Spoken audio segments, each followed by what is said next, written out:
नमस्कार मित्रांनो, माझ्या YouTube चॅनलमध्ये पुन्हा तुमचे स्वागत करतो। चांगला स्वभाव ही चांगलीच गोष्ट आहे, परंतु याचे फायद्यापेक्षा नुकसानच जास्त आहे असे कधी-कधी आपल्याला वाटायला लागते।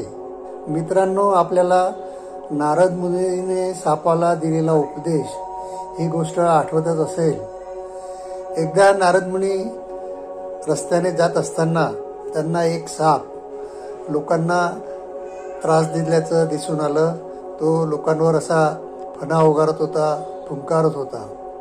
ते पाहून नारद मुनी त्या सापाला म्हटलं, अरे हे लोक जे आहेत हे गरीब लोक आहेत, हे देवळात दर्शनाला जातात, यांना तू कशाला विनाकारण त्रास देतो, यामुळे तू पाप करतो आहे।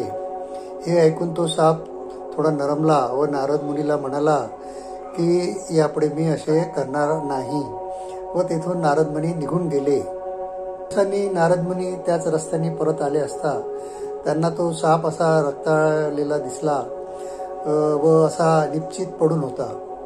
नारद मुनी त्याच्याजवळ गेले व त्याला म्हटले, अरे तुझी अशी दशा कशाने झालेली आहे, तू असा मरणासन्न अवस्थेत का दिसतो आहे। तर त्यावेळी त्या सापाने उत्तर दिले, महाराज तुम्ही मला जो उपदेश केला तोच मी पाळत आहो व लोकांवर मी कधीही असा फुंकारत नाही व फणा वगैरे काढून त्यांना भीती दाखवत नाही। लोक मात्र मला गोटे मारून रक्तबंबाळ करतात व त्यामुळेच माझी अशी अवस्था झालेली आहे। नारद मुनीला खूप वाईट वाटले। नारद मुनी म्हणाले, माझ्या उपदेशाचा तू सरळ अर्थ घेतलेला नाही, तुला तो उपदेश समजलेला नाही। मी तुला लोकांना विनाकारण त्रास देऊ नको असे म्हटले होते, पण कोणी जर तुला त्रास देत असेल, तुला गोटे मारत असेल, तर तुला निसर्गाने जे शस्त्र दिले आहे त्याचा तू वापर करायलाच पाहिजे, यातच शहाणपणा आहे। यानंतर मात्र जे लोक तुला त्रास देतील त्याच्यावर तू तुझा फणा जरूर उगार, पण जे आपल्या सरळ मार्गाने निघून जात आहेत त्यांना तू त्रास देऊ नको।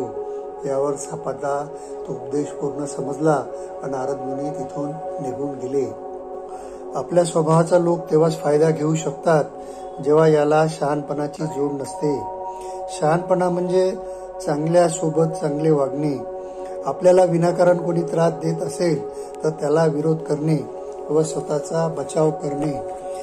मित्रांनो, तुम्हाला जसे वागायचे तसे वागा, इतरांबद्दल दयाळू, सहानुभूती आणि आदर बाळगा।